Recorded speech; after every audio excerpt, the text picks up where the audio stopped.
ओम सरस्वत्यै नमः। विद्यार्थियों, आपका लावण्यम संस्कृतम में बहुत बहुत स्वागत है।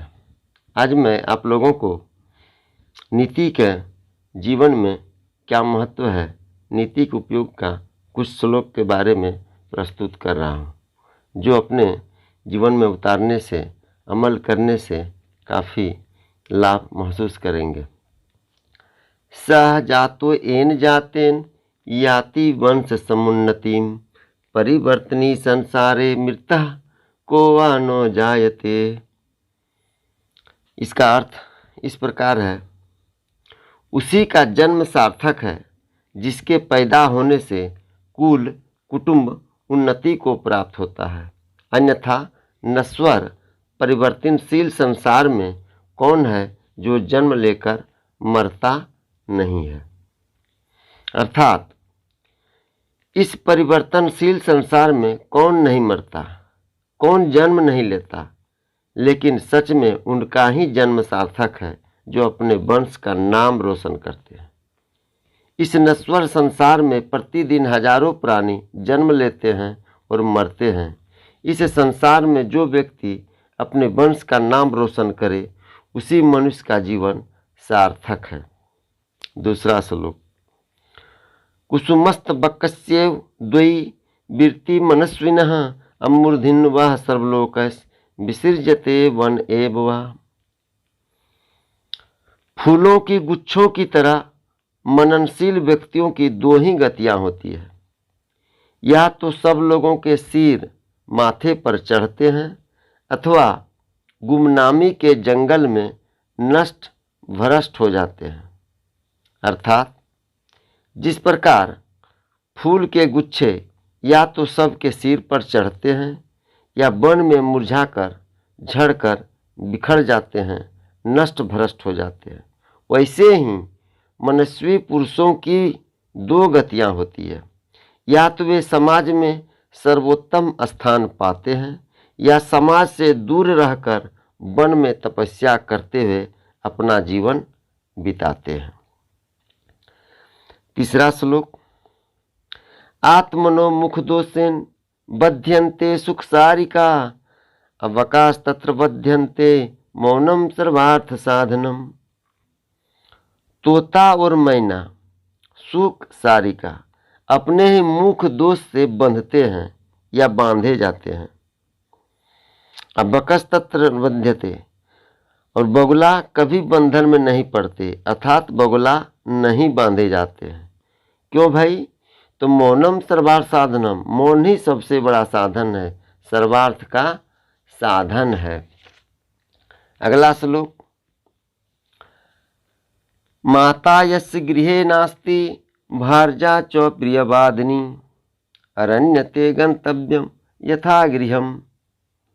इसका अर्थ, जिसके घर में माता नहीं है और प्रिया बोलने वाली भार्या नहीं है, उन लोगों को वन में गमन करना चाहिए, घर त्याग कर, घर छोड़कर।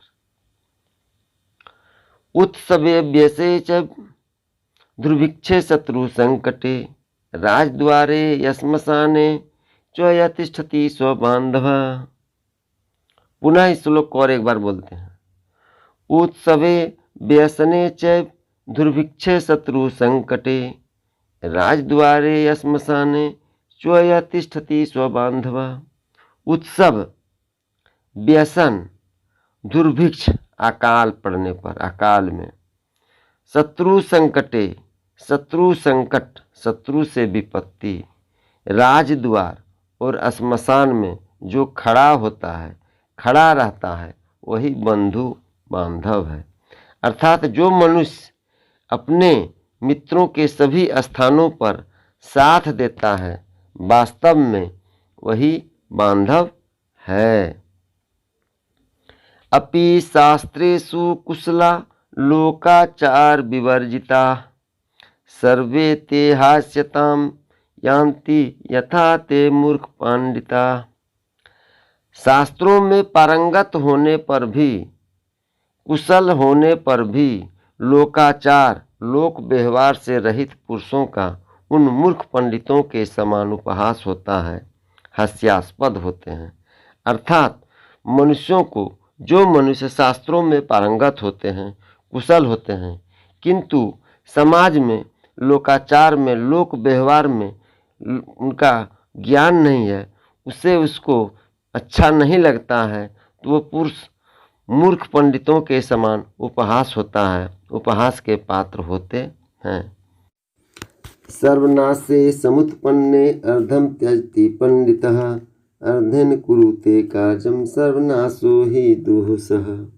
इसका अर्थ इस प्रकार है, सर्वनाश की स्थिति में या सर्वनाश के उत्पन्न होने पर पंडित जन आधा का त्याग करते हैं और आधे से कार्य करते हैं, आधे से काम चलाते हैं, क्योंकि सर्वनाश का सहन करना दुष्कर होता है। अगला श्लोक, और रक्षितम तिष्ठति दैव रक्षितम सुरक्षितम दैवहतम विनिश्यति जीवन्नाथापि वनम विसर्जितः अकृत प्रयत्नो अपि गृहे न जीवति। और रक्षित पदार्थ दैव द्वारा रक्षित होने के कारण बचे रहते हैं, किंतु दैव के द्वारा नष्ट करने पर सुरक्षित पदार्थ भी नहीं बच पाते।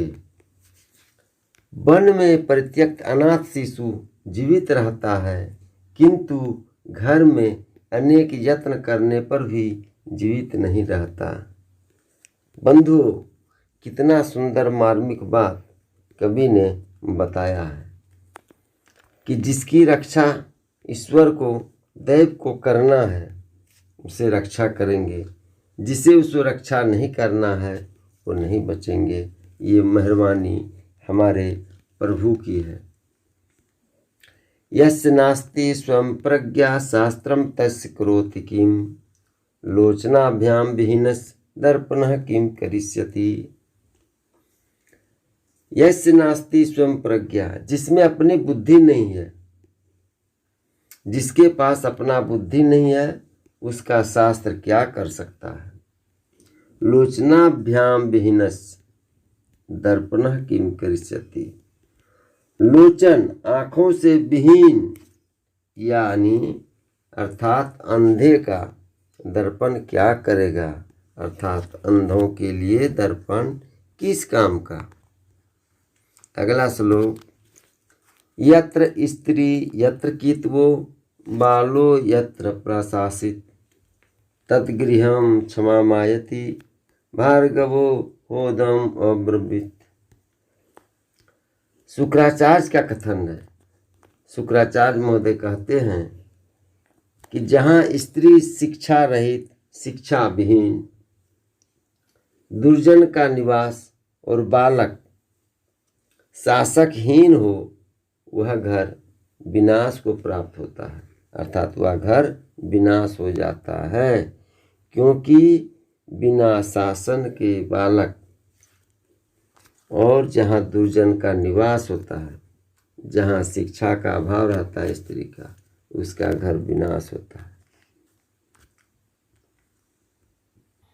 प्यारे बंधुओं, छात्रों, वीडियो आपको यदि सुनने में अच्छा लगा तो लाइक करें, साथ ही शेयर करें और सब्सक्राइब करना न भूलें।